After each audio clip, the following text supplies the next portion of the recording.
My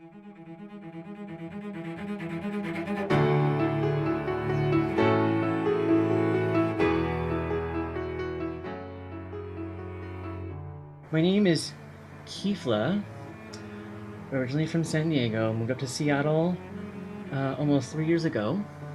And right now I'm turning myself into my drag alter ego, who goes by the name Deb Leigh Nightshade. I've been Deb Leigh officially for about 3 years. I went through some kind of like several incarnations, as most drag performers do when they kind of are like creating that character. This final kind of version has been established for about 3 years now. Every drag queen's kind of origin story is different. Mine is, I have a degree in fashion design.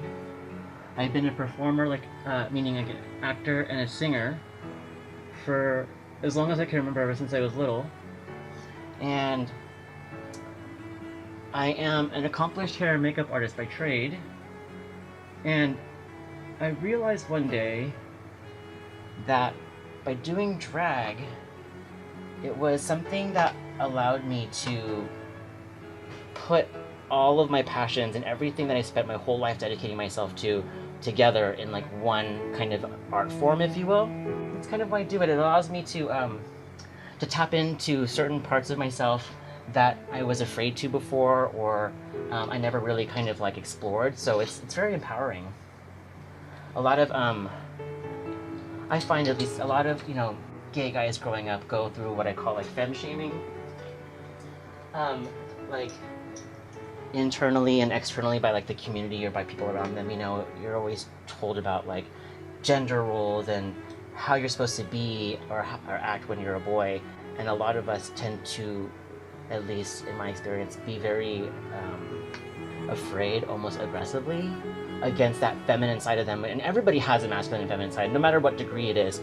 And drag allowed me to unlock freedom, and it allowed me to get to know and explore and evolve a part of myself that I almost hated.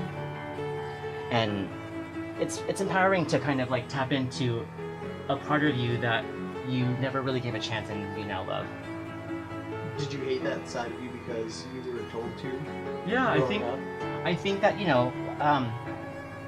socially, culturally, boys aren't supposed to cry, or boys aren't supposed to play with dolls, or boys aren't supposed to say this or act like that, or even like you're supposed to sit like a boy, or stand like a boy, or walk like a boy, or talk like a boy, Mm-hmm. And I feel like that just does a lot of damage to somebody growing up, especially somebody like me. And it allowed me to let go of that, so that I could be more of a whole person.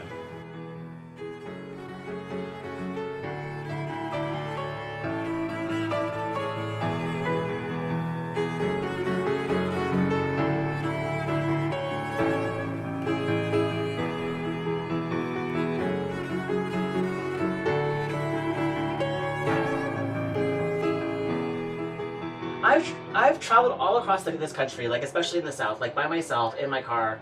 I've driven across the country, and I've been in Tennessee, Arkansas, like a bunch of places that you would consider to be really, really conservative. And never in those areas was I called like a fag or a faggot or a homo or like whatever. The most recent time I was called a fag was in a Safeway in Issaquah. I was actually on the phone with my best friend who I was staying with in Issaquah when I first moved here, and I was like looking for something in Safeway, like something for us, or I don't remember exactly, but I was kind of turned around because I'm not used to that Safeway, and there was this guy who apparently was in a hurry, and she even heard it on the phone. He was like, "Get out of the way, fag." How did that make you feel? Angry. I was super angry. I was just like, I think with anybody who's discriminated against, the first reaction, I guess, the initial reaction is shock. Like, it takes a couple seconds to be like, did he just really say that? Like, did I hear him correctly? Did that person just really say that to me? And then once you realize that that was what actually happened, then you get angry. At least I do. Because especially you don't expect that here. You don't expect that from people who are like supposed to be grown adults. And you know what I mean? Like, discrimination is never something that feels good, and it's always kind of unexpected.